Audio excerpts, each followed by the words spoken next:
memulai kesaksian. Sebelumnya mungkin bisa perkenalkan diri secara singkat mengenai pekerjaan atau keluarganya gitu. Silakan Pak Miki, Tuhan berkati Pak. Ya, selamat malam Bapak-Bapak. Terima kasih buat kesempatan yang diberikan oleh saya. Kemarin Pak Anton Widodo WA saya untuk saya mengisi kesaksian. Terima kasih juga ada Pak Bernard dan teman-teman senior saya di Surabaya. Saya Miki Hadianto, anak saya 2, istri saya 1, bidang saya di dealer mobil bekas, jual beli mobil bekas. Jadi saya banyak teman-teman juga di Surabaya tuh. Mobil 99 juga teman saya, mobil terus Das Auto dan lain-lain gitu ya. Jadi aku kalau ke Surabaya Pak, banyak teman Pak, Madam Chang juga teman saya pemiliknya. Terus Mbak Migili semua, jadi senang saya ke Surabaya, banyak teman juga ya. Jadi saya diminta untuk kesaksian ya. Jadi kalau mau bilang, maaf suara saya jelas Pak, suara saya jelas. Jelas Pak, jelas Pak. Jelas Pak ya. Nah, jelas. Jadi saya ngomong sendiri. Jadi saya kalau diminta kesaksian bingung Pak. Sekali lagi, kenapa? Karena Tuhan tuh begitu banyak ya buat saya memberikan apa ya, kasih karunia Tuhan, berkat-berkat Tuhan, baik secara pekerjaan, kesehatan, bisa bangun pagi, itu merupakan anugerah Tuhan ya. Jadi saya juga melihat bahwa teman-teman kita yang sudah meninggal di usia muda yang tidak saya sangka-sangka ya kan. Jadi rupanya usia itu kan tidak tergantung dari tua muda ya. Jadi kalau kita masih ada, itu merupakan suatu anugerah buat saya. Dan saya mungkin ini tema yang dibawakan oleh Pak Anton Widodo, senior saya di Kelapa Gading, Jakarta. Ini ya, Manage Finance ya Pak ya, gitu ya. Jadi saya teringat aja, jadi saya mau bawa kesaksian tentang bagaimana mengelola uang ya. Jadi gini Pak, saya menarik sekali ya kalau bicara mengelola uang ya. Jadi saya bisnis itu saya udah pernah saksikan di Jakarta. Saya bisnis usaha dealer mobil bekas itu dari tahun 2010 Pak. Tuh ya. Dari tahun 2010 dan itu saya mau tutup Pak sebenarnya gitu ya kan. Saya mau tutup kenapa? Karena rugi mulu Pak. Dari 2010 sampai 2017 rugi mulu. Kenapa saya bilang rugi? Misalnya kita jualan 10. Yang rugi 7, yang untung 3. Berarti kan rugi Pak ya. Benar ya? Jualan 10. Yang untung 2, yang rugi 8. Jadi kan rugi ya kan? Gitu loh. Saya hampir tutup Pak dengan pekerjaan saya ini gitu loh. Jangan usaha bisnis saya mau tutup gitu. Jadi dan yang anehnya gini Pak. Saya singkat aja ya. Waktu dari 2010 sampai 2017 jujur Bapak-bapak di sini. Saya mengandalkan manusia Pak. Gitu loh. Saya mengandalkan manusia, mengandalkan uang orang tua saya. Gitu ya.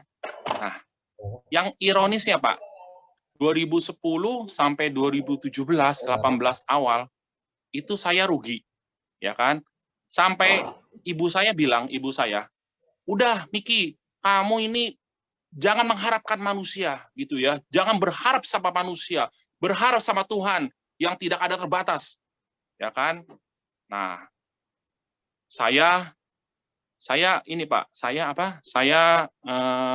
introspeksi, saya mulai dekat sama Tuhan.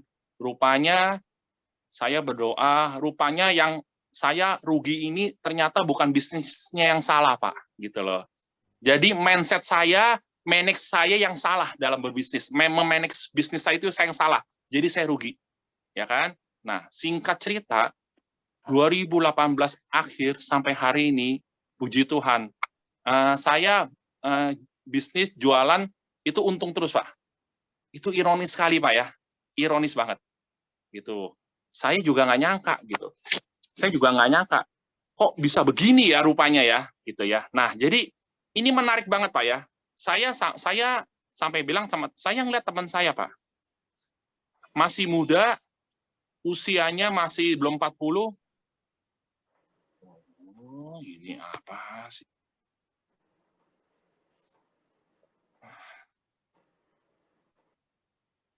Sorry Pak, sebentar ya, ada telepon masuk tadi Pak. Maaf, masih kedengeran? Dengar, Halo? Pak.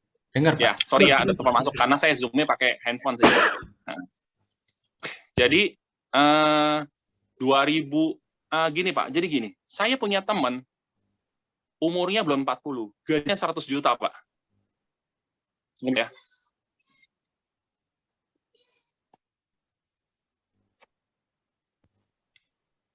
Gang Do masuk Pak Bambang. Iya, Gang Do-nya masuk, enggak apa-apa. Ditunggu aja, Pak. Beli mobil. Nanti kita dibagiin Gang Do juga. Sorry Pak. Udah? Lanjut, Sorry, Pak, ya. Pak Miki, lanjut. Maaf, ada telepon masuk. Ya. Jadi gini Pak, teman saya itu umurnya belum 40, gajinya 100 juta. Bapak bayangin, kerja udah bertahun-tahun masih numpang sama mertua Pak. Gitu, ya kan?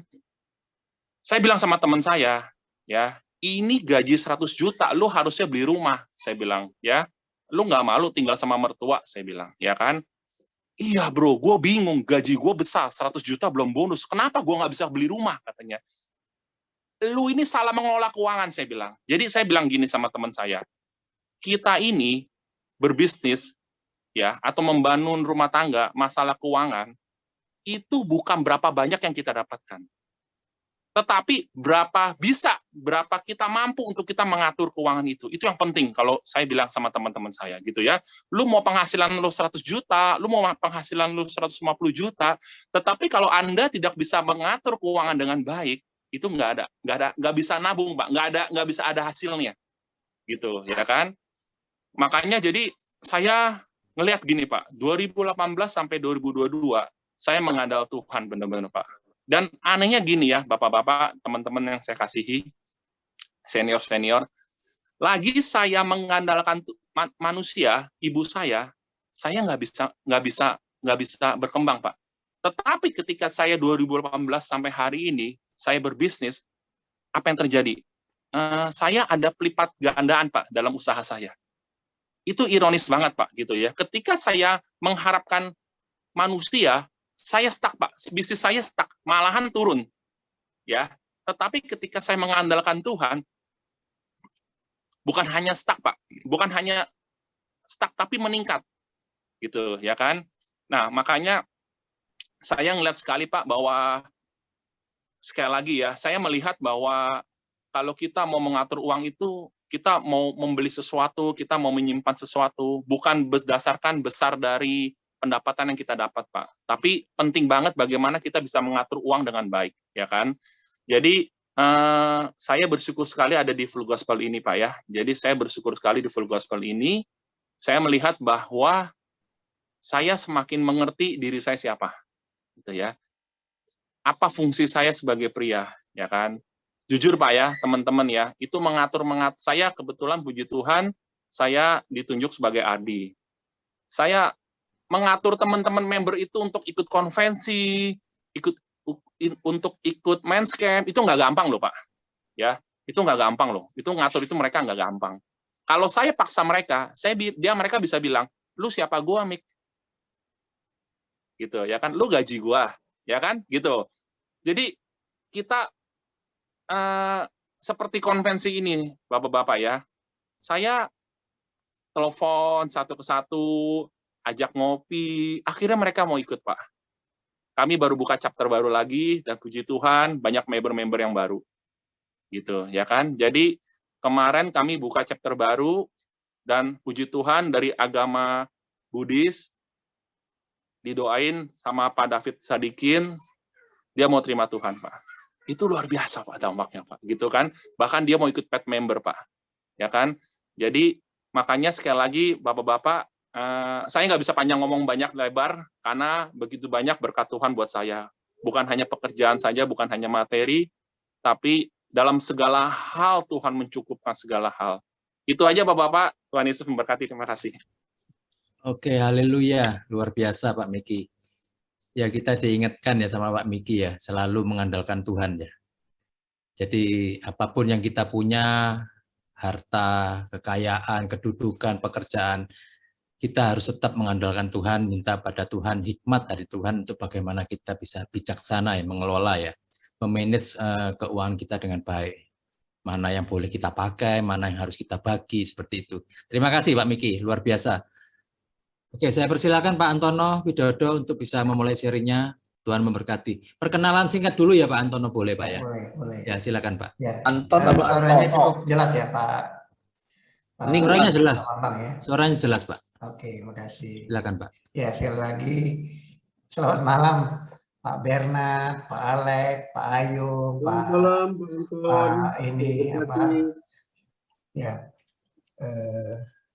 Pak Anton ganti nama ya? Pusing juga, Pak Ali, makasih. Pak Anton ganti nama, Antono jadinya. Ya, ini KTP. Selalu aneh, Anton lebih gampang ya. Kalau Antono kan.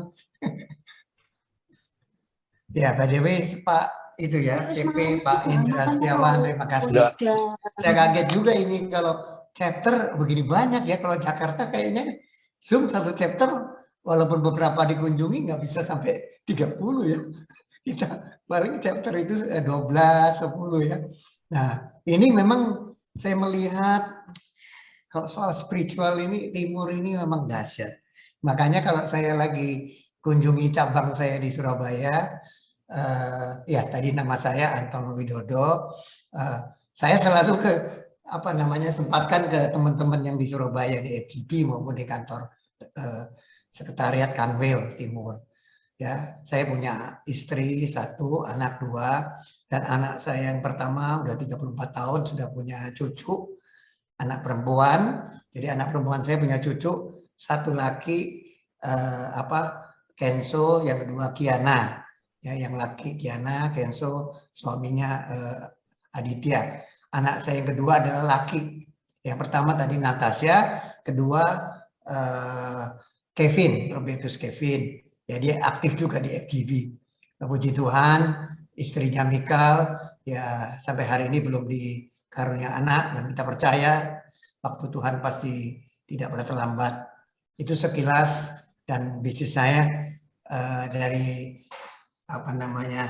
teman-teman yang senior ini, Oseng segala sudah tahu dulu juga waktu kita resmikan kira-kira 15 tahun lalu ya cabang di Surabaya di Satelit itu, Dr. Hendro yang jadi bersama-sama Pak Halim, Pak Heru untuk pembukaan cabang. Jadi ya Surabaya ini sudah tidak asing, dan saya juga mengucap syukur bisa membagikan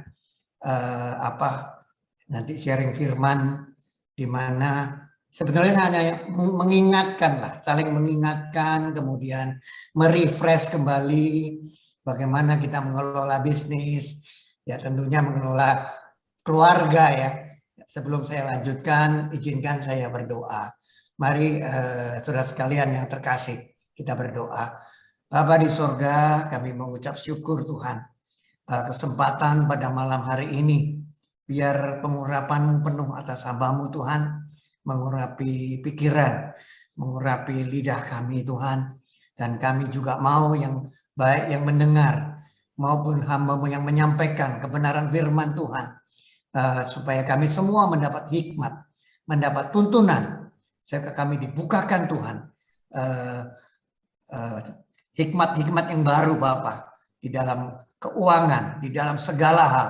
Karena kami tahu Tuhan Yesus, tanpa Engkau kami tidak akan bisa mengelola keuangan kami, bahkan bertanggung jawab di dalam keluarga kami.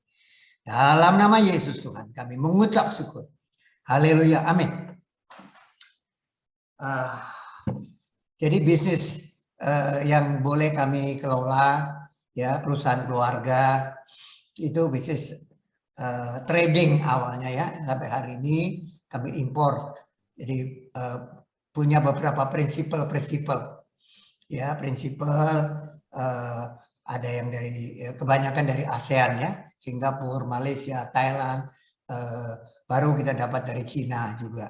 Jadi saya senang sekali sih waktu dikontak ini brother kita Halim nih, Ko Halim, dia bilang nanti itu accountability.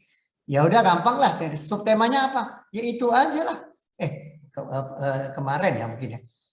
Lantas terlintas waktu saya lagi mau kunjungin ke pabrik di Sentul, di perjalanan, ditanya lagi, saya nyeletuk, udah deh finance deh, keuangan deh.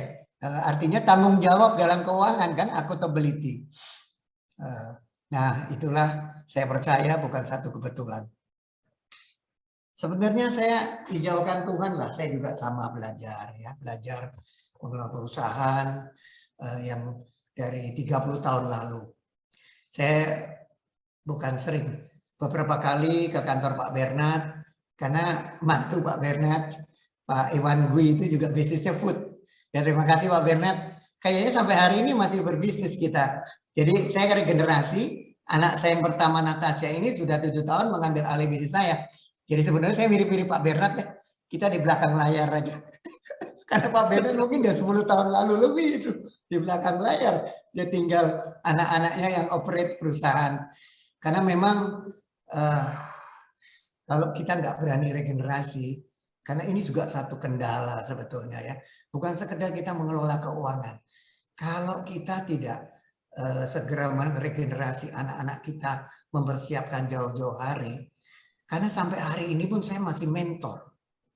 Sudah 7-8 tahun, anak saya yang bungsu itu mulai bergabung di holding ya, karena anak kami juga bisnis electrical mechanical, dan dia juga jadi general supplier. Rupanya awal-awal dia bisnis 5 tahun lalu, 3 tahun dia nggak mau bergabung. Saya biarkan, kami kasih modal, dia biar di mentor sama pamannya, adik saya. Adik saya juga memang bisnisnya mechanical, electrical, supplier di BUMN ya, di PLN, di Bontang, Pupuk Kaltim. Jadi saya cangkokkan ke dia. Memang kadang-kadang anak laki itu dia nggak mau bayang-bayang orang tua. Jadi ya saya tahu sudah biar aja. Memang akhirnya puji Tuhan dia bisa survive ya. Jadi mungkin firman ini hari ini saya akan kutip-kutip, tapi lebih banyak saya ngongkong. Jadi bapak-bapak, jadi mungkin lebih applicable ya, lebih praktikal gitu. Ya kita ngongkong, saya kesaksian-kesaksian, di mana saya mulai percayakan anak saya yang laki ini, dia insinyur mesin, ya dia lulusan Monash di Bandar Sangbe Malaysia. Kalau ringgit lebih murah, ya Monash University kan di Australia. Ya saya percaya Tuhan sesuai dengan kemampuan kami waktu itu. Dan bukan kebetulan, ternyata anak saya 3 tahun membangun trading, mechanical, electrical, rupanya sudah zamannya zaman mulai online, ya marketplace. Ya dia dapat ordernya dari situ. Pegawainya ya numpang di kantor kita, di holdingnya, pegawainya cuma 2-3 dengan dia, profitnya di pandemi ini lebih besar dari profit holding. Ya saya puji Tuhan, bukan saya membanggakan, tetapi memang itulah hasil daripada kita mulai mendelegasikan kepada anak-anak muda. Karena anak muda lebih canggih, lebih cepat kerjanya. Anak saya yang perempuan juga yang pertama umur 34 tahun, dia jauh dengan saya bekerja dulu. Aduh, saya kalau TikTok dengan bea cukai, dengan POM, karena kami kan import barang-barang makanan ya, bahan baku makanan. Jadi dia lebih lincah dan TikToknya memang kami ada staff-staffnya ya di perusahaan ya, Tuhan izinkan sekitar sekarang ada 30 orang lah. Itu dia lebih dan apa yang saya serahkan ke Tuhan, karena saya kan berpikir anak cucu kita perkasa. Masa kita gondeli terus gitu? Kita tarik. Kalau dia mau berangkat ke kiri, kita tarik buntutnya. Kita mau ke kanan, tarik. Nah, ini saya percaya karena proses dari ketaatan. Itu poin pertama sebenarnya yang saya sampaikan. Kita semua boleh hebat mengelola keuangan, boleh punya duit, boleh punya warisan. Tadi kan Bro Miki sudah sampaikan, ada orang income 100 juta. Kalau dia pengeluarannya lebih dari 100 juta, mungkin 10 tahun lagi dia nggak bisa beli rumah. Ya kan? Prinsip keuangan yang pertama, kita harus apa? Ya pengeluaran kita jangan lebih daripada pemasukan. Itu kita semua tahu. Tapi ingat di sekarang ini semua zaman hedonisme, semua orang rumah, semua tawarkan mobil, semua mau bisnisnya lebih besar lagi. Nah, berarti kita nggak taat sama Tuhan. Firman Tuhan apa? Ya, tadi saya lihat katakan ini ketaatan Tuhan apa? Orang yang harta yang cepat diperoleh berkurang. Kita main, kita nggak pinter main saham. Amblas bro. Kemudian kita main yang lain-lain. Kita jangan ngomong yang negatif. Kita sudah bertobat ya, kita sudah hidup baru. Tapi pikiran kita sudah diperbarui belum? Ini mungkin salah satu inti pada malam hari ini. Tadi Bro Miki bagus sekali. Saya nggak merancangkan, tapi Tuhan sampaikan kepada saya. Pikiran kita harus diperbarui di Roma 12 ayat 2. Memang tidak bisa satu malam, bro. Bapak-bapak sekalian, nggak bisa. Makanya saya mengucap syukur. Saya melihat Pak Bernard perusahaannya makin kokoh, Pak Alex, Pak Ayung, Pak Kosing. Bahkan saya sempat bincang-bincang bisnis sama Kosing nih. Mau minta Gang tuh bener, karena dia banyak koneksi itu. Ada beberapa koneksi yang saya mau. Jadi dilihat harta yang cepat diperoleh. Jadi benar-benar saya 30 tahun itu bersabar membangun bisnis. Berarti membangun infrastruktur di samping juga membangun keuangan. Kita infrastruktur bagus, ordernya hebat. Tapi kalau kita rugi terus ya bubar. Ya kan? Kita nggak bisa mengelola, kita nggak punya kalau perusahaan kita nggak punya setiap bulan laporan rugi laba, ya susah, nggak bisa. Karena saya ingat saya sebelum 10 tahun tuh dinasihati teman-teman, jadi saya punya teman-teman yang mentor saya. Ton, waktu itu kamu punya nggak sih laporan keuangan? Waktu itu saya tahun 92 membangun bisnis, mungkin 5 tahun, 6 tahun saya di full gospel. Nah inilah perlu jejaring. Orang-orang full gospel ini orang-orang hebat, saya bilang. Ya, kalau soal import saya berdoa dengan Pak Nayawan. Wah, dia jagoan import karena dia supplier dari Mabes AL. Ya, semua navigasi. Saya belajar transparansi. Saya belajar import dengan ilegal. Itu kiat-kiat itu pasti harus saya sampaikan. Itu karena perubahan pikiran. Awal-awalnya ya kita borongan. Atau ada orang bilang borongan boleh-boleh aja kan Pak Anton kan bayar juga. Saya bilang menurut saya tidak benar. Karena apa? Sama dengan kita tidak membuat laporan bulanan, kemudian kita membuat neraca untuk shareholder sendiri, untuk bank sendiri, untuk orang pajak sendiri. Bagaimana kita mau diberkati? Saya percaya kelihatannya jalan itu lurus, tapi ujungnya mau. Saya yakin ujungnya mau. Apalagi terbukti 10 tahun ini semua sistem negara kita yang makin maju sudah transparansi. Nanti mungkin KTP, saudara punya KTP barangkali nanti saudara akan tahu identitas berapa harta perusahaan saudara. Saudara punya tanah ada di mana aja. Saudara punya NPWP-nya mungkin ada di KTP. Atau mungkin ID-nya itu ada semua datanya. Karena Indonesia itu menjadi 4 atau 7 besar. Saya sangat yakin, dan kita kan semua berdoa untuk Indonesia, untuk Pak Jokowi, untuk penggantinya tahun 2004. Saya mengucap syukur. Awal 10 tahun pertama saya diledek. Kamu, waduh, kamu gimana import mau bayar semua? Ya. Nah, tapi kembali lagi poin pertama, taat. Importer waktu itu jarang, kecuali perusahaan besar sekali yang sudah go public. Ya. Kami kan punya kompetitor-kompetitor, ada yang menengah-menengah juga orang-orang lokal. Kami keagenan sih, keagenan kami tidak besar, ya hanya orang Singapura, skupnya mungkin kelas menengah. Tapi saya mau taat. Kadang-kadang taat itu makanya berlawanan dengan pikiran, berlawanan dengan omongan-omongan orang pengusaha teman-teman kita yang sama di bidang food ingredient, di bidang imported. Mereka sama berpikir, buat apa orang nanti juga bayar pajak, pajaknya juga dikorupsi, pajaknya nanti juga ditilep. Saya berpikir itu bukan urusan saya. Saya mau taat. Sampai suatu saat pernah orang pajak datang, dia periksa, dia ke kita. Saya bilang, Pak, dia melihat karena kami konsultannya masih konsultan yang pembukuan.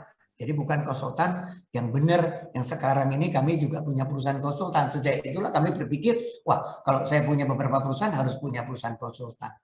Jadi saya bilang, Pak, kami ini anak Tuhan loh. Dia orang seberang. Pak, kami ini saya tunjukkan di Rom 13, Pak. Apa yang jadi haknya pemerintah saya bayar, saya pajak. Jadi, oh tapi ini Pak Anton salah nih. Dia nih kalau lihat dari bacaan ini, Pak Anton harus bayar double. Saya bilang, waduh, saya nggak ngerti Pak, karena kami kan konsultan kami murah. Nggak apa-apa deh Pak Anton, kamu sekarang mau bayarnya berapa? Karena dia tahu saya terbuka, saya tahu saya takut Tuhan, dia juga nggak berani sembarangan. Itu kepala penyidik. Ya, karena anak buahnya nggak beres-beres, dia datang sendiri. Kita perlu omsetnya nggak besar. Nah, disitulah titik balik kita percaya. Kalau kita di pihak Tuhan, yang datang orang-orang yang baik. Karena konsultan kepala pemeriksa itu sampai hari ini menjadi partner kami. Dia di Jakarta Utara, kami ada perusahaan konsultan yang membawa 5-6 perusahaan yang kita punya grup. Ya, jadi saya melihat kalau kita taat, pikiran kita jangan pikiran yang lama. Pikiran mendengar apa yang dikatakan firman Allah, bukan dikatakan orang lain, bukan dikatakan teman kita. Wah, kalau kamu nanti transparan, kamu mana bisa untung. Kompetitor kamu kan juga sudah main itu under invoice, main yang lain-lain. Harga kamu kan jadi mahal. Enggak, saudara. Enggak, saya bersaksi. 30 tahun saya tetap makin kuat. Makin kuat. Artinya 20 tahun lebih saya transparan. Mungkin hampir 25 atau saya nggak ngitung. Jadi tetap saudara. Kadang-kadang kita percaya Tuhan itu hebat. Tapi pada saat kita diperhadapkan di dalam dunia, nah dunia kan kosmos. Kosmos itu sistemnya siapa yang mengendalikan kosmos? Kuasa kegelapan. Ya, kenapa narkoba, judi, semua perdagangan manusia nggak bisa hilang? Karena memang dunia ini akan lenyap dengan isinya. Tapi firman Allah, ketaatan kita dicatat di surga, saudara. Satu. Kedua, kita bicara perubahan pikiran. Tadi sudah saya singgung sekali di Rom 12, izinkan saya baca sekilas. Kembali lagi dulu yang Amsal 12 ayat 11. Tapi siapa mengumpulkan sedikit demi sedikit menjadi kaya. Jadi saudara, saya suka berpikir, saya udah 12 tahun ya, 2092, kok saya nggak punya kantor ya. Ngontrak terus. Tuhan izinin saya waktu itu mungkin teman-teman bilang, waduh Pak Anton menggebu-gebu di Full Gospel udah keliling kemana-mana dari Sumatera sampai ke Jawa Timur, nanti ke Indonesia Timur, kemana. Ya nggak punya kantor ya. Tapi Tuhan tahu. Sedikit demi sedikit setelah tahun 2012, 2014. Kami boleh dapat kantor. Ya 14. Jadi berapa? 12 tahun. 12-13 tahun kami dapat kantor. Dan kantor 2007. Ya. Jadi saya melihat kantor saya di tengah Kelapa Gading. Ya lumayan. Ya, kantor cukup daerah yang cukup baik. Saya mau mengatakan Tuhan tidak pernah hutang. Jadi saya katakan kita memang juga berdoa, kita takut Tuhan, berdoa keluarga, tapi pelayanan menurut saya penting untuk mengikis karakter kita yang sombong, untuk membuat kita tadi katakan Pak Bro Miki, penting. Kenapa? Paralel supaya kita fokusnya melayani pekerjaannya Tuhan. Karena ada dua. Melayani Tuhan sendiri, kita doa, teduh, kita ada di dalam hadirat Tuhan, ya. Dan kedua ada melayani pekerjaan Tuhan. Kalau nggak ada yang melayani pekerjaan Tuhan, Tuhan bisa aja saudara. Orang ditiup, langsung 1 juta orang bertobat. Bisa. 1 miliar bisa. Oh Tuhan Maha Kuasa. Tapi kan caranya Tuhan menciptakan kita serupa dengan segambar Allah. Ya kita menjadi alatnya Tuhan. Melalui perbuatan kita orang bisa bertobat.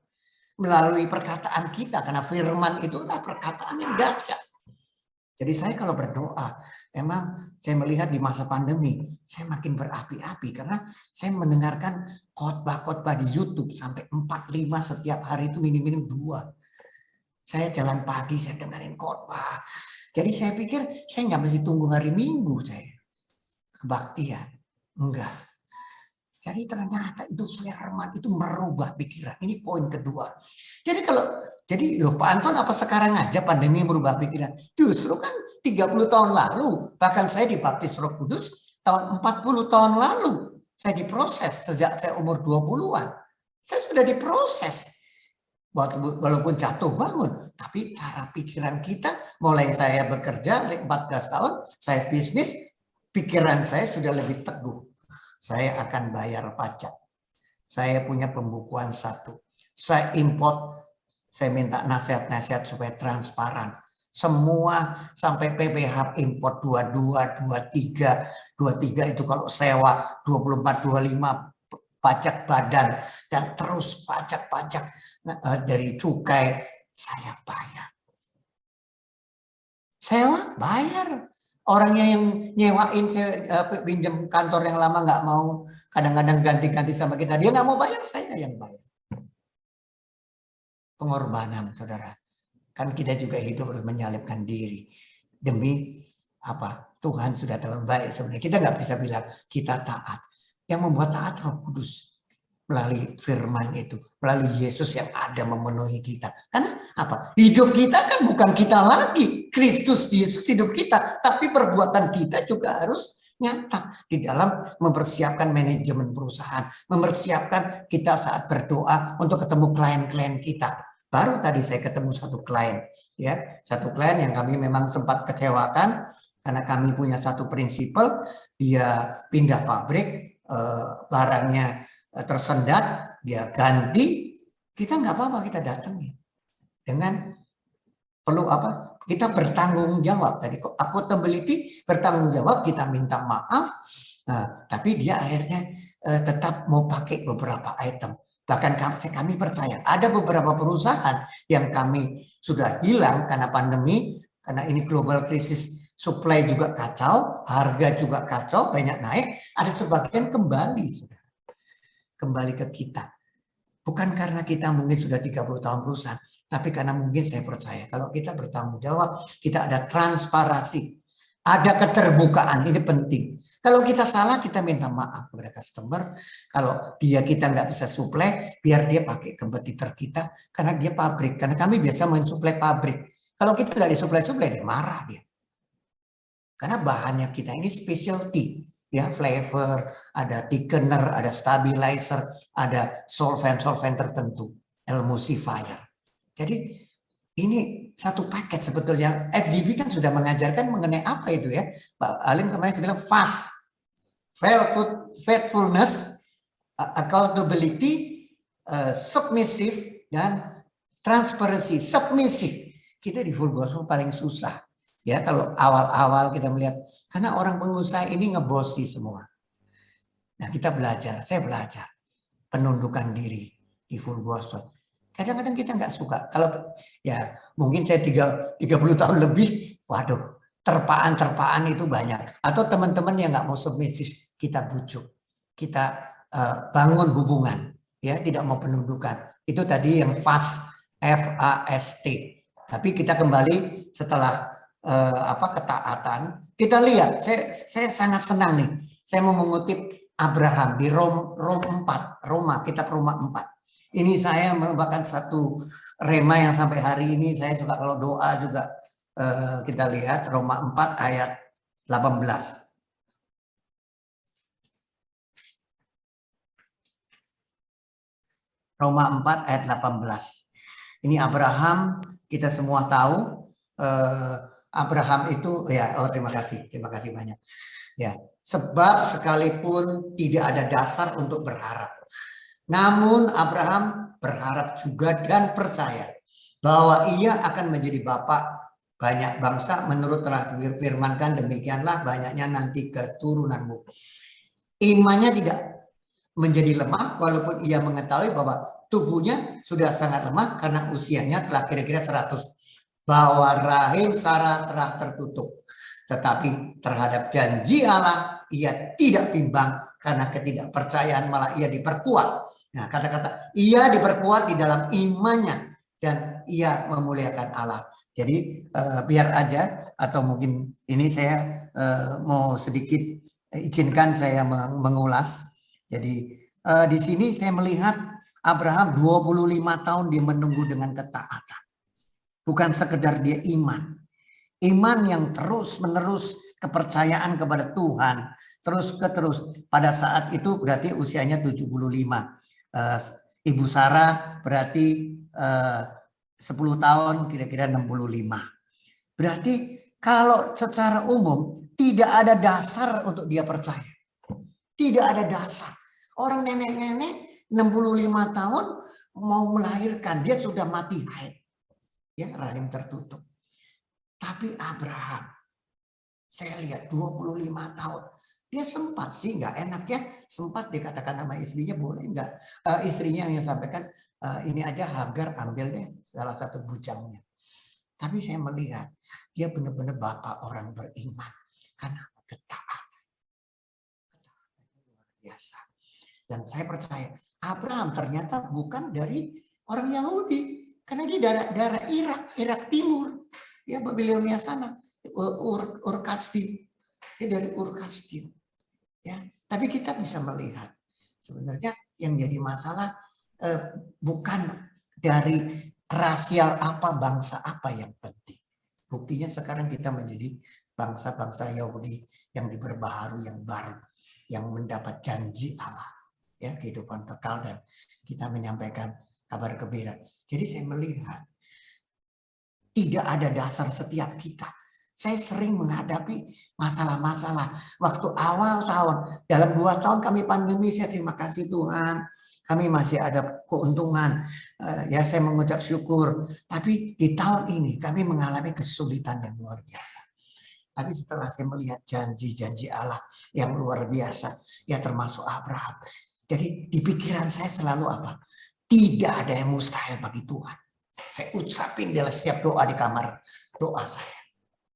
Tidak ada mustahil bagi Tuhan. Saya bilang, Tuhan dari Abraham yang sudah bisa 25 tahun memberikan Ishak. Bahkan Ishak waktu dikorban pun Abraham masih berpikir positif. Dia taat. Jadi pikir, ya nanti kalau mati bisa dibangkitkan oleh Tuhan. Akhirnya Tuhan bilang, ganti dengan kijang apa dengan apa itu sebagai korbanmu. Ya, jadi kita mari, walaupun kita merasa di dalam kesulitan yang kritis, kita kadang-kadang nggak ada pengharapan. Apa? Ucapkan firman. Itu yang menjadi kekuatan saya. Dalam beberapa hari saya tubuh lesu sekali karena kami ke Singapura 3 hari langsung disambung, istirahat sehari, ke Bangkok ada pameran 3-4 hari. Rasanya saya fatigue sekali, kemudian saya sempat ke Surabaya keesokannya selama 10 hari. Terus saya mengadakan perjalanan. Karena kita pandemi turun, jadi bisnis udah mulai banyak kegiatan. Saya mendampingi anak-anak untuk ada pameran di Bangkok dan lain-lain. Aduh, saya kadang-kadang ini menjelang konvensi ya. Saya bersyukur Surabaya sudah menjalankan konvensi. Saya sebagai RP, aduh kadang-kadang stres juga. Capek. Tapi saya cuma bilang, Tuhan, beri saya kekuatan deh. Pagi-pagi berapa hari kekuatan. Kemarin ada batuk-batuk, saya bilang, saya harus tetap sehat. Jadi apa? Sungguh, hanya di dalam hadirat Tuhan. Di dalam hadirat Tuhan ada kekuatan. Pada saat di dalam firman Tuhan. Bukankah kita percaya bahwa firman Tuhan berdiam dengan segala kekuatannya. Dengan segala kuasanya. Biar perkataan Kristus diam di dalam kita. Jadi itu yang keluar, saudara. Kalau saudara mau kuat, saudara nggak bisa minum madu, minum pil yang sesplem, atau saudara dikasih uang di depan saudara, saudara kuat, saudara jadi sehat kembali, nggak bisa. Perlu Yesus, Tuhan Yesus. Karena firman itu yang menjadi kekuatan kita. Jadi pada saat firman itulah ternyata saya mulai sadar, merubah saya, tingkah laku saya. Yang kalau saya keluar negeri mungkin banyak entertain, ya saya tetap memang tolak, tapi saya makin kuat. Bahkan prinsipal yang mau ajak-ajak apa namanya entertainment, kita malah doakan dia. Bahkan dia waktu cancer, sebelum pandemi kita doakan cancer prostat dengan teman-teman di FGP. Karena perubahan pikiran kita, orang-orang yang mau tidak benar, kita rubah dalam nama Yesus. Karena kita sudah lebih dulu berubah. Mulai jiwa-jiwa, kesembuhan. Dan hari ini prinsipal kami sudah ada regenerasi dengan anak sedang di Australia dan ngalamin kesembuhan, saudara. Bersih kansernya berapa kali. Memang dia orang Singapura, teknologi Singapura, tapi kanker prostat tidak gampang. Tidak gampang. Ya, dia sudah usianya waktu itu 74. 74 kena kanker, sekarang 80. Oktober tanggal 2 kemarin 80. Tidak ada mustahil bagi Tuhan. Jadi perubahan pikiran. Maaf ya, kalau kita bertahun-tahun jadi orang Kristen, kemudian ikut full gospel 10 tahun, 20 tahun. Tapi gaya kita mengelola, kita mengatur keluarga. Nanti saya juga share sedikit keluarga. Perusahaan nggak berubah. Aduh, yang rugi, yang salah bukan Tuhan Yesus. Berarti kita tidak berapi-api, tidak haus lapar akan kebenaran. Tidak keluar. Firman itu mengalir sebagai aliran yang hidup. Ya. Yang ketiga sebetulnya poinnya, ya kita semua tahu karena kita mau ada ketenangan hidup. Nggak ada lain. Setelah kita taat, karena taat itu dasarnya memang iman percaya. Karena melalui firman lah kita tumbuh firman. Firman iman, karena Rom 8 kan, Rom 8 apa dikatakan di ayat Rom 10 ayat 8. Firman itu ada di dalam hatimu. Firman itu adalah pikiranmu. Jadi hati kita harus dimurnikan tulus dengan Tuhan. Pada saat kita tulus dengan Tuhan. Saya bukannya nggak mau pabrik saya bisa lebih besar. Tapi saya takut sama Tuhan. Saya takut nanti keinginan saya melampaui. Karena firman di Roma 12 katakan jangan kamu memikirkan lebih tinggi daripada yang patut kamu pikirkan. Tapi kuasai dirimu. Nah, kita orang pengusaha sulit untuk menguasai diri. Karena yang dipikirin mau maju, kalau rugi kita stres, kita problem, kita mulai takut. Tapi kalau kita minta Tuhan terus mengerti, oh jadi nggak boleh kuasai dirimu sesuai ukuran iman. Kita punya iman yang berbeda-beda. Saya nggak bisa mau minta bisnis yang sebesar Pak Bernard punya, yang dari Wingfoot, nggak bisa, saudara. Saya harus sadari sesuai talenta saya. Nah, yang saya mau katakan, perubahan pikiran nggak bisa kalau bukan firman. Ya diperkatakan, ya direnungkan, diucapkan, dan dilakukan. Dilakukan terus, jatuh bangun lakukan. Dengan tulus, dengan taat lakukan. Karena ketaatan itu satu yang panjang. Kalau loyal, setia, ya setia itulah yang menjadikan kita hidup dengan damai sejahtera. Hidup dengan ketenangan. Ya, saya mungkin nggak panjang-panjang lagi. Sebenarnya poin-poinnya tadi sudah jelas. Di dalam mengelola perusahaan, kita harus punya neraca, punya laporan bulanan yang tertib, yang transparan, kemudian punya keuangan, jangan banyak expand, ya. Tapi kita harus yang penting ada hikmat. Saya ingat, saya waktu membangun pabrik itu 2018. Ada teman saya orang bank kepala Kanwil, ya selevel direktur BCA, ya. Dia katakan, Pak Anton, jangan invest. Ini lagi sulit. Memang sebelum pandemi sudah drop ya bisnis. Tapi saya sepakat. Nah ini penting. Kesepakatan keluarga. Saya tanya istri, setuju. Anak saya berdua yang mengelola perusahaan, setuju. Akhirnya 2018 kita ambil. Itu sudah dirancangnya, itu sudah 5-7 tahun sebelumnya. Kita ragu. Akhirnya go. Pandemi 2020. Lunas, saudara. Jadi itu yang salah satu nanti saya kiat-kiatnya, kalau boleh saya akan share juga bagaimana investasi. Saya mungkin kecil, tapi perlu juga kiat. Kalau kita mau besar kan dari kecil dulu. Ya, jadi tadi bahwa keterbukaan, jadi transparansi terhadap karyawan ya kita semua tahu ya. Kita juga harus karyawan tertentu yang jadi orang-orang manajer, supervisor, kita mesti punya waktu untuk konseling, ngobrol, apapun di agama kita doakan. Di samping pasti setiap pagi kita harus berdoa. Jadi kalau doa kita mungkin kurang cukup, berarti Mungkin kita nggak berdoa buat bisnis, buat keluarga, buat orang-orang nama-nama, apa teman-teman di full gospel kita doain. Kalau kita doain banyak, kayak Pak Bernard, mungkin pasti udah 1-2 jam. Pak Ayung, itu pasti lama. Saya percaya. Ya, jadi keluarga, saya lihat keluarga itulah yang saya kutip, kesehatian. Ya, kita lihat di dalam Mazmur 133, saya nggak usah bacakan. Gimana keluarga yang rukun, apa Tuhan memerintahkan berkat. Jadi hidup kita bukan kita lagi loh. Saya kunci ini kalau saya masuk kamar doa, saya bilang, saya ucapin, Tuhan, hidupku bukan aku, tapi Kristus yang mengendalikan pikiranku, keinginanku, perasaanku, emosiku, hati nuraniku terus dikuduskan, disucikan oleh darah Yesus, oleh Roh Kudus diurapi. Jadi apa? Jadi nggak bisa sebenarnya kita terlalu banyak visi-visi yang terlalu tinggi. Ya, karena saya kutip di ayat Roma itu juga, janganlah kita memikirkan lebih tinggi daripada yang patut, di ayat 16. Roma 12 ini boleh saya bacakan. Roma 12 ayat 16. Hendaklah kamu sehati sepikir dalam hidupmu bersama. Itu udah kan kesehatan tadi, sehingga saya bisa pandemi selesai, pabrik saya nggak utang. Saya punya prinsip, nanti saya akan ada 1-2 poin kiat-kiatnya saya akan sampaikan bagaimana pinjaman bank, modal kerja dan lain-lain. Ya, jadi di ayat 16, janganlah kamu memikirkan perkara yang tinggi, tetapi arahkanlah dirimu kepada perkara-perkara yang sederhana. Jangan menganggap dirimu pandai. Ya, betul, yang 16.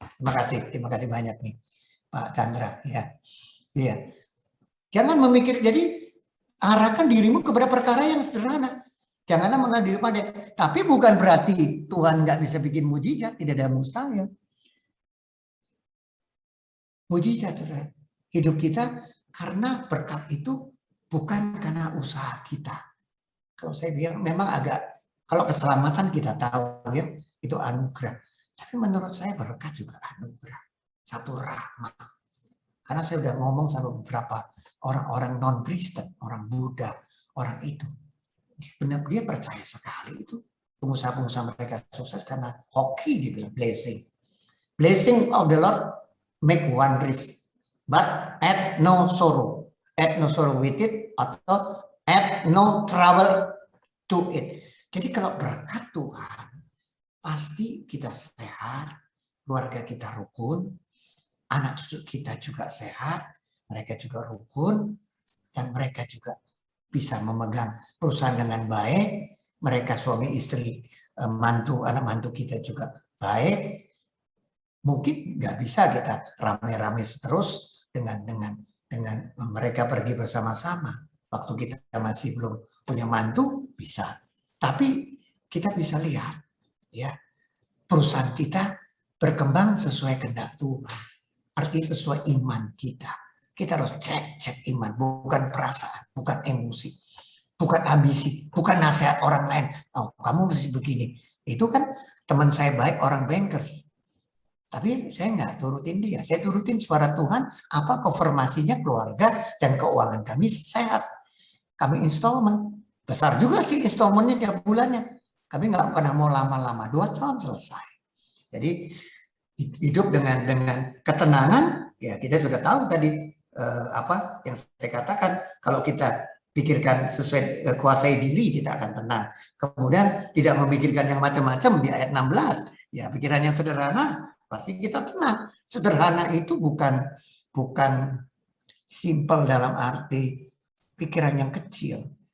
Karena kalau kita lihat lagi, kalau saya nanti boleh sharekan, kita ini serupa dan segambar Allah. Allah Yesus ini ada di dalam kita. Wih, kalau benar-benar kita ini sebetulnya dahsyat. Tapi kan iman kita Tuhan yang tahu dan kita yang tahu. Ya, serupa segambar Allah. Adam aja kita bisa lihat. Ya, Adam diciptakan, saya percaya awalnya di seumur hidup, tidak mati. Dia bisa, setiap binatang dia bisa nama-namain. Oh, di gajah, ini dia sampai hari ini karena Adam yang kasih nama. Yang di laut, yang di udara, ya. Kemudian itu luasnya Taman Eden berapa luas, wih, fisik berapa hebat ya. Tapi pada saat dia berdosa, ya, kita nggak ngomong yang ke situ. Ya, saya akan lanjut aja. Ya, saya cuma mau ngomong bahwa kehebatan serupa dan segambar Allah itu sebetulnya hebat. Ya, kita yang sudah ada Roh Kudus, ada Bapa Yesus Roh Kudus dalam diri kita. Jadi saya tutup Yesaya 48 ayat 18 ayatnya. Nah, nanti saya baru 1 menit saya kasih Yesaya 48. Kalau kita menuruti firman Tuhan, kita semua tahu Yesaya 48:18.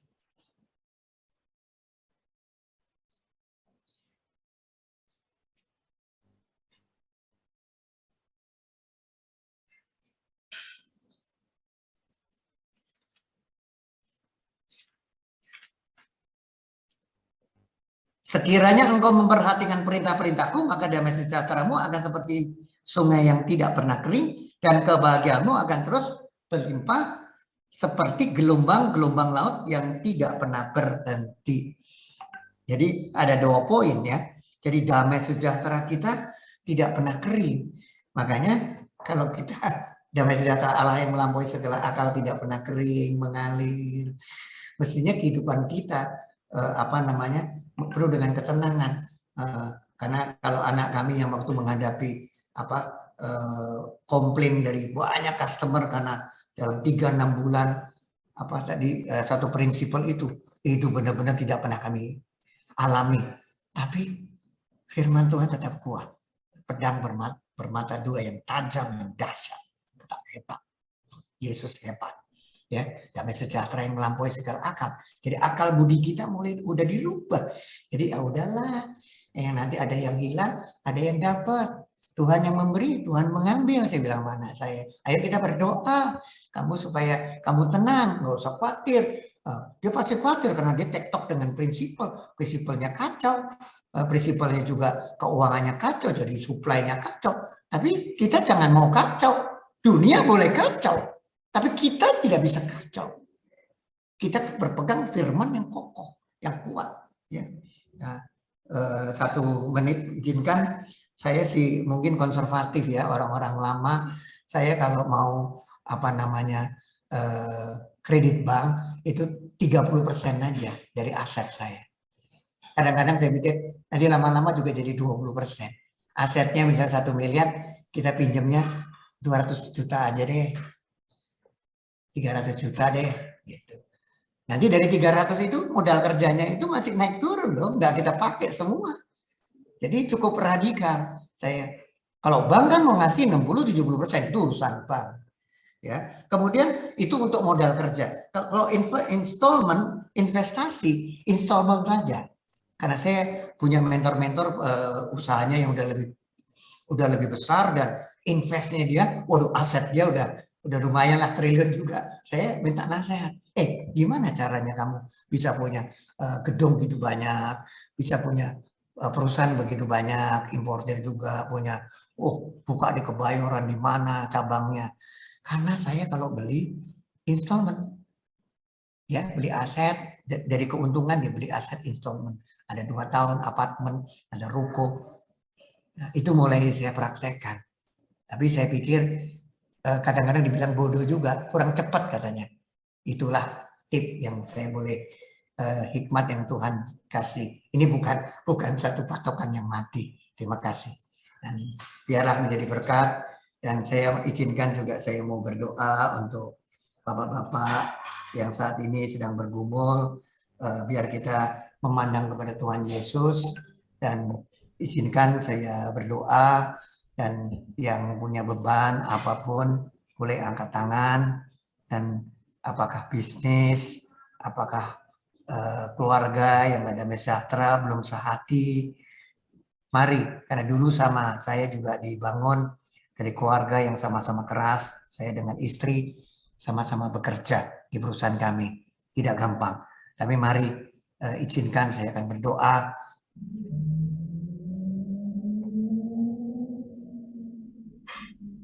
Bapa di surga, kami mengucap syukur Tuhan. Firman Tuhan sudah disampaikan. Kebenaran sudah membuka pikiran kami, sudah memerdekakan, membebaskan. pikiran kami Tuhan. Hati kami sudah terbuka. Biar teman-teman yang saat ini dalam pergumulan, baik bisnis Tuhan, cara-cara bisnis mengelola yang kurang baik Tuhan, sudah disampaikan kebenaran. Kalau sedikit demi sedikit Tuhan, kami dengan sabar, pasti Tuhan, Engkau akan lipatkan sehingga pada saat krisis datang, kami tidak akan terpuruk, tidak akan jatuh. Terima kasih Tuhan, juga beri kekuatan dari Pak Indra Setiawan, Pak Bambang Darno yang di chapter Surabaya City ini, juga Tuhan Kau berkati, dan kami semua Tuhan, kami mohon kekuatan-Mu, biar hikmat turun Tuhan, pengurapan Allah turun atas kami, supaya pengurapan itu memerdekakan kami, membebaskan kami dari sakit penyakit Tuhan, dalam nama Yesus Tuhan, dan membebaskan kami Tuhan, menyucikan kami dari pikiran yang bukan daripada Engkau, segala ketakutan, kekhawatiran, kegalauan di masa pandemi ini, kami tolak dalam nama Yesus, kami tolak dalam nama Yesus, kami lepaskan damai sejahtera, sukacita yang daripada Tuhan. Haleluya, amin. Amin. Haleluya. Amin. Haleluya. Terima kasih untuk malam hari ini Pak Antono, sangat luar biasa memberkati kita semua ya. Satu hal yang sangat luar biasa saya bisa ambil hikmatnya dari apa yang disampaikan sama Pak Antono, bahwa kita sebagai pengusaha harus mulai belajar berpikir terbuka ya, transparan ya. Ini luar biasa ya, salah satu sosok bisnismen yang transparan. Saya percaya di dalam ruangan Zoom ini masih banyak yang tidak transparan terhadap pajak gitu. Oke, ini malam ini luar biasa, luar biasa. Tapi ya kita mau belajar taat. Cuma memang kadang-kadang di dalam situasi bisnis ini ya kita tidak bisa selalu mau taat gitu loh. Tapi ya kita mau belajar untuk bisa seperti Pak Antono ini, belajar luar biasa nih Pak Antono. Terima kasih Pak Antono. Kalau boleh saya Pak Bambang, ya. Nggak bisa seketika. Jadi transparansi itu perlu waktu. Ya, bisa 5 tahun, bisa 10 tahun. Betul. Karena waktu saya berjalan itu juga, saya kan nggak bisa, waktunya nggak ada ya, saya terangin di sini. Jadi perlu proses, sama dengan kehidupan rohani kita. Yang dulunya mungkin suka dugem, suka mungkin lihat perempuan lain, ya kan? Kan perlu waktu. Nggak bisa langsung 2 tahun langsung saudara sudah sembuh. Rasanya nggak bisa ya Pak Alek ya? Nggak bisa, perusahaan sama. Itu kan dunia, ya kan? Jadi iman keberanian itu ya proses. Kalau kita nggak melangkah ya nggak ini. Dulu kan saya melangkahnya udah 20 tahun lalu. Jadi ada kesaksian dari teman, kamu harus transparan. Oh iya ya, Pak Tan Sri bisa, Pak David Sadikin bisa. Sampai restitusi ke pajak berani dia. Oh, saya kaget-kaget juga. Kalau saya masih expand itu saya serahkan ke konsultan pajak, tapi kami expand-nya kecil. Saya percaya kita anak-anak Tuhan pasti nggak bikin expand yang enggak. Ya, tapi ya kecil ya udah. Kadang-kadang kita hilang juga, mestinya restitusi enggak. Katanya konsultan saya, kamu belum 100% katanya. Kalau restitusi nanti dibongkar kan anak buah kamu repot. Tapi sekarang sih enggak. Saya dengar lihat ada orang, beberapa teman kami, klien-klien yang ditanganin konsultan kami, restitusi berani aja tuh. Berani. Dapat ada yang ratusan juta. Ada yang perusahaan yang go public, mereka ekspor yang punya sertifikat ekspor. Puluhan miliar, waktu itu saya ketemu satu konsultan, diberikan. Pemerintah kita sebenarnya sudah transparan, lebih baik, jadi jangan takut. Kan polisi aja orang kita nggak boleh takut, apalagi pajak. Enggak. Itu aja mungkin ya tip-tipnya. Ya, oke. Terima kasih Pak Antono. Satu hal yang saya dapatkan ya, bahwa pada saat Pak Antono tetap mau taat terhadap transparan, tapi Pak Antono tetap bisa dapetin bisnisnya, itu yang luar biasa ya Tuhan. Tidak ya, itu kan upah ketaatan ya, kita melangkahkan semua gitu kan. Kesembuhan kan sama, nggak masuk akal kan. Saya sembuh asma nggak masuk akal, dokter saya bingung-bingung. Semua itu kita harus mengalami, jangan kata orang. Ayo bilang alami. Saya percaya teman full gospel alami bisa kok. Saya yakin bisa. Kita 70%, 80%, nggak apa-apa. Siapa yang mau bacain kita nggak dapat reward kok. Ketaatan kita di pajak 70, 90%. Saya mungkin juga belum tentu 90%. Kita nggak bisa menilai-nilai sendiri lah. Yang penting kita sudah declare semua. Jadi nggak ada pembukuan.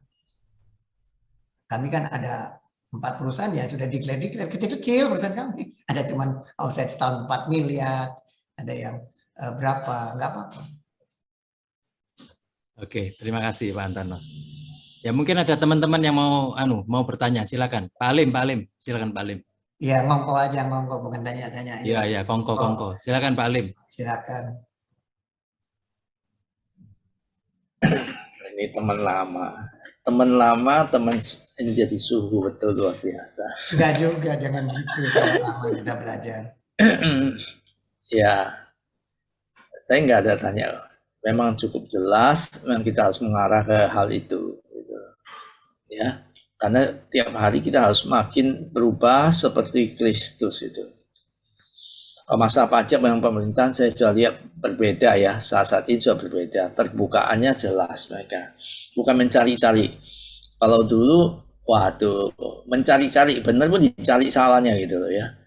Karena mau meras ya, tapi sekarang enggak, saya lihat bagus. Terbuka sama. Hilang suaranya Pak Alim. Mungkin yang lainnya silakan. Oh, enggak. Cukup sekian. Iya. Oke, mungkin Ya, yang lainnya aja, yang lainnya silakan. Yang lain ada yang mau tanya, silakan. Memang saat ini bagus. Oke. Pak Bunti mau tanya, Pak Bunti.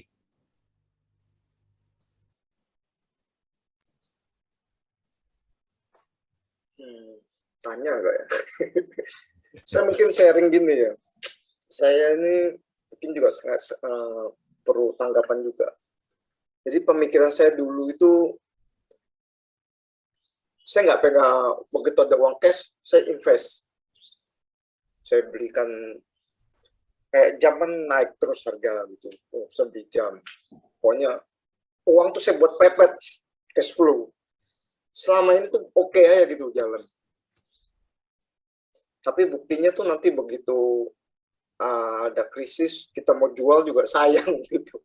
Karena waktu krisis berarti barang juga berat loh jualnya. Harganya nggak sebagus waktu normal. Nah, itu tuh saya alami, Pak. Iya. Akhirnya saya kesulitan juga sampai akibatnya tuh utang pinjaman usaha kerja tuh menumpuk sampai terakhir tuh udah di ujung plafon gitu. Cuman sih puji Tuhan saya nggak bisa sharekan kiat-kiatnya apa, tapi suatu saat sampai saya doa sama Tuhan, bilang Tuhan, kalau saya harus tetap di posisi ini, saya terima Tuhan. Begitu kesulitan. Saya bilang Tuhan, saya terima. Saya rela Tuhan, asal ini memang Tuhan kehendaki. Tapi Tuhan langsung jawab, bukan langsung dalam kondisi yang tiba-tiba kerjaan saya yang harusnya nggak ada, maksudnya nggak ada sesuatu yang bisa membuat enak, karena sekarang ini lagi nggak enak, tapi Tuhan bisa buat itu bagus gitu, sampai saya perlu lembur. Juga sebab juga waktu itu lembur juga karena saya kesulitan untuk beli bahan, waktu ada PO-PO awal, akhirnya numpuk, PO saya tumpuk. Jadi terakhir begitu ada modal cukup, saya beli bahan, saya lembur. Tapi sekarang ini, saya lihat Tuhan luar biasa. Bahkan yang harusnya utang udah di plafon nih, berapa bulan lagi, saya mungkin udah jadi biru gitu. Jadi saya juga, mungkin pelajaran juga ya, atau saya sharekan, atau saya bingung ini, saya lagi mau tanya, lagi share, atau perlu apa, terus terang saya cuma membagikan pengalaman saya. Jadi dari saya mungkin dari Pak Anton bahwa sebenarnya, dan saya sendiri sebelumnya juga sudah putuskan bahwa saya harus sparekan fresh money, uang cash yang fresh. Bahwa jadi ketika benar-benar orang perlu atau ada kayak gereja atau institusi perlu, saya juga bisa memberkati gitu. Jangan mereka sulit, saya juga kesulitan, nggak bisa ngapa-ngapain gitu. Jadi mungkin Bapak, dari pengalaman Bapak, kejadian saya ini seperti apa ini, fenomena ini? Saya mungkin belum sampaikan juga ya, bisnis itu saya melihat beberapa teman-teman bukan kita membacain yang negatif, nggak fokus. Jadi saya bisnis kimia makanan ini fokus. Waktu kan 30 tahun tidak gampang. Jadi saya mulai nambah-nambah bisnis itu setelah 25 tahun lah. Diverifikasi itu bisa baik, bisa banyak jeleknya.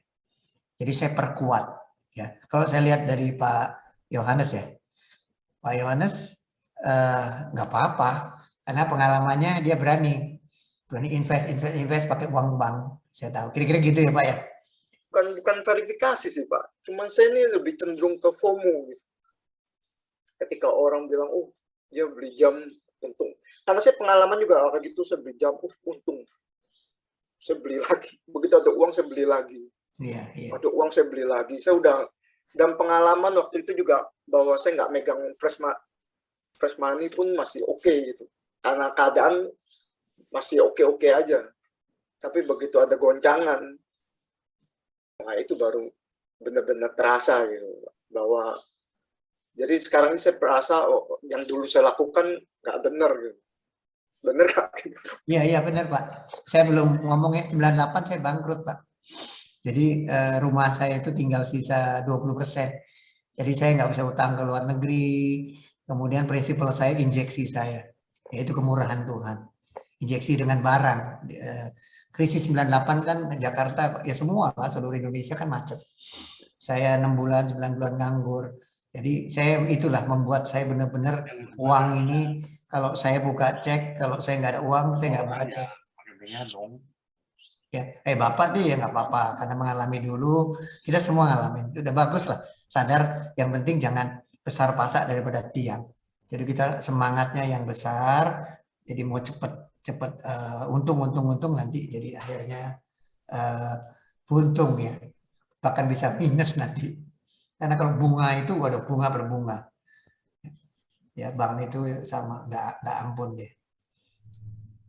Ya mungkin itu aja kali. Sudah bagus kok tracknya, makin kenal. Ya, terima kasih Pak Antono. Ya. Oke, kalau gitu mungkin sudah ada yang bertanya ya. Waktu juga sudah mulai menunjukkan hampir pukul 9. Saya bisa minta waktu untuk Pak Bernard untuk memberikan sedikit closing statement-nya. Silakan Pak Bernard. Ya, kita malam hari ini tentunya semua belajar, saudara. Untuk bisa taat, baik dalam perpajakan, manajemen keuangan, keluarga, dan lain sebagainya. Kita belum sempurna, tetapi kita dengan input firman Tuhan, kita tentunya mau berubah menjadi semakin baik, menjadi semakin berkenan kepada Tuhan. Saya hanya menggarisbawahi satu ayat tadi, yang sering dikatakan oleh Pak Anton, yaitu Roma 12 ayat yang kedua. Itu kuncinya. Memang kita belum bisa mencapai untuk bisa membedakan mana kehendak Allah yang baik, yang berkenan dan yang sempurna, tapi kita mau belajar. Oleh sebab itu sering kita ucapkan bagaimana pikiran kita itu ditransformasi. Sejauh mana kita sampai saat ini ditransformasi, itu tentunya menjadi bagian kita untuk kita bisa terus ngecek setiap hari. Ayat yang kedua, janganlah kamu menjadi serupa dengan dunia ini. Jadi sampai di mana kita? Di dalam kita mengatur perpajakan, mengatur keuangan, kita masih serupa dengan dunia itu berapa persen? Ya tentunya kita belum sempurna bisa meninggalkan itu ya sudah tadi dikatakan oleh Pak Bambang gitu loh.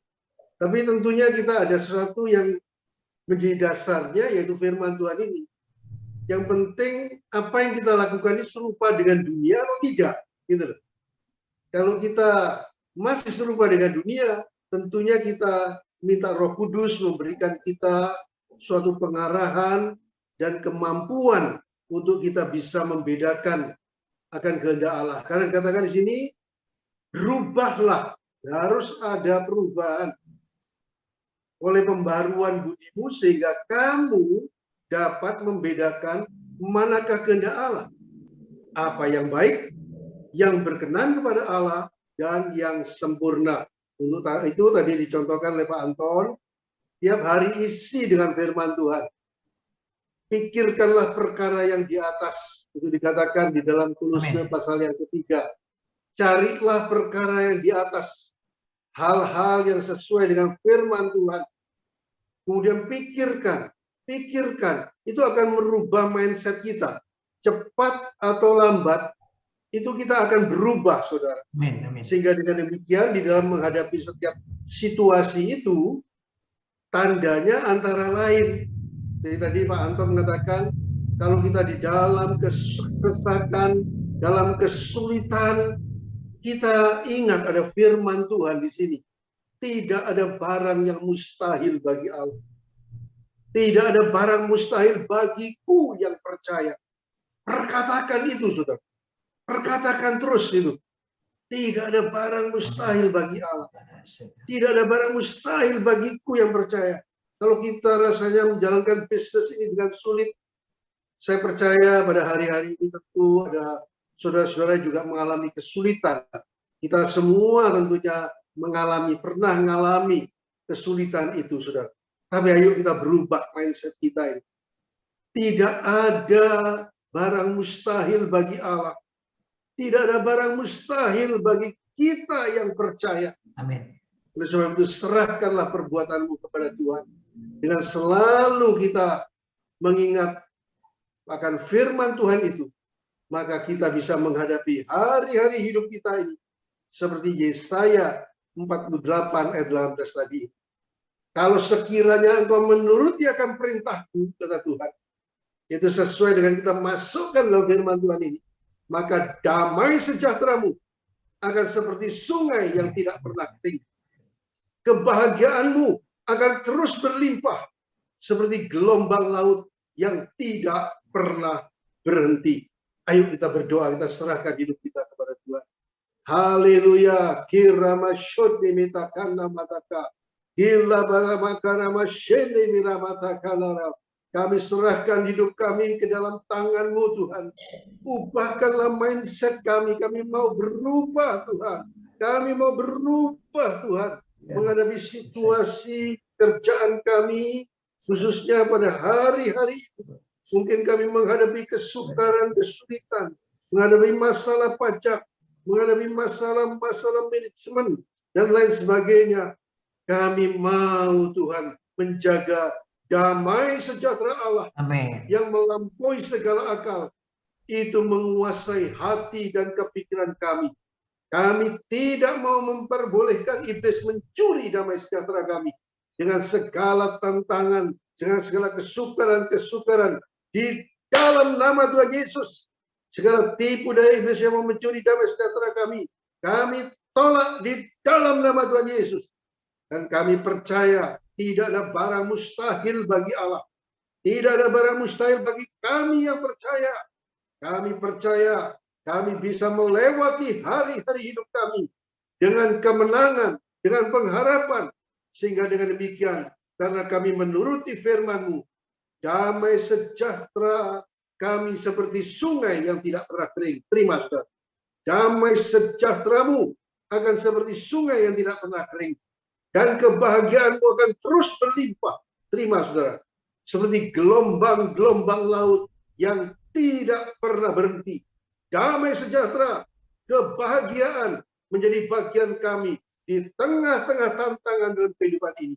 Kiranya Tuhan memberkati dan melindungi kami. Tuhan menyinari kami dengan wajah-Nya dan memberikan kasih karunia. Tuhan menghadapkan wajah-Nya kepada kami dan memberikan damai sejahtera. Berkat yang terbaik dari Allah Bapa, kasih karunia dalam Tuhan Yesus Kristus, dalam persekutuan dengan Roh Kudus, kiranya menyertai kita sekalian mulai saat ini sampai Maranatha, Tuhan Yesus datang yang kedua kalinya, bahkan sampai kekal selama-lamanya. Ayo kita yang percaya dan sudah diberkati, kita katakan amin. Amin. Terima kasih Pak Bernard. Haleluya.